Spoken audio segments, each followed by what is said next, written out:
امام حسن بصری رحمۃ اللہ تعالی علیہ آپ ایک جنازے میں شامل ہوئے.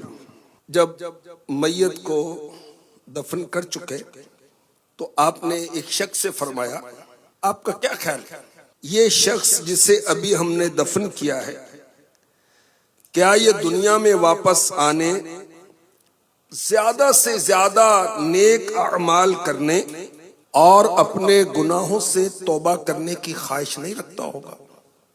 اس شخص نے کہا ہاں. امام حسن بصری رحمۃ اللہ تعالی علیہ نے فرمایا پھر ہمارا کیا حال ہے؟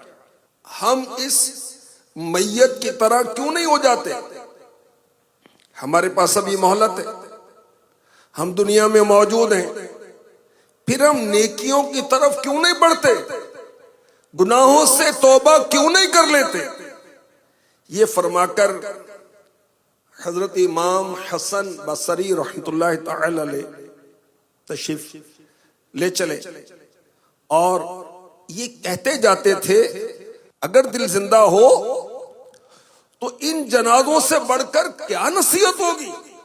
مگر جنازے دیکھ دیکھ کر تیجوں میں شرکت کرتے رہتے ہیں، چہلم میں شرکت کرتے رہتے ہیں، برسیوں میں شرکت کرتے رہتے ہیں، لیکن عبرت خوش نصیبوں کو ہی حاصل ہوتی.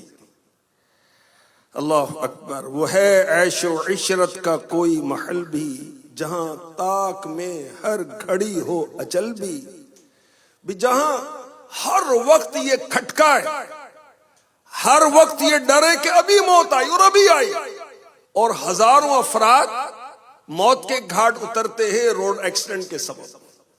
ہارٹ اٹیک ہو رہے، روز ہو رہے، چنگا بھلا چلتا پھرتا اچانک ہارٹ اٹیک ہوتا ہے، چلا جاتا ہے. تو جہاں پر ہر گھڑی موت پیچھے ہے وہاں انسان عیش و عشرت میں لگ جائے تو عقل مندوں کی فہرست سے تو نکل جائے گا. جو لوگ ہم سے پہلے دنیا سے جا چکے، قبروں میں پہنچ چکے، ان کے اچھے اعمال یا برے اعمال اس کا نتیجہ وہ دیکھ چکے. جو دنیا سے چلے گئے اب ان کی خواہش کیا ہوگی؟ سورہ سجدہ کی آیت نمبر 12 میں ارشاد ہوتا ہے فرجعنا نعمل صالحا. اے اللہ ہمیں واپس بھیج دے تاکہ نیک کام کریں.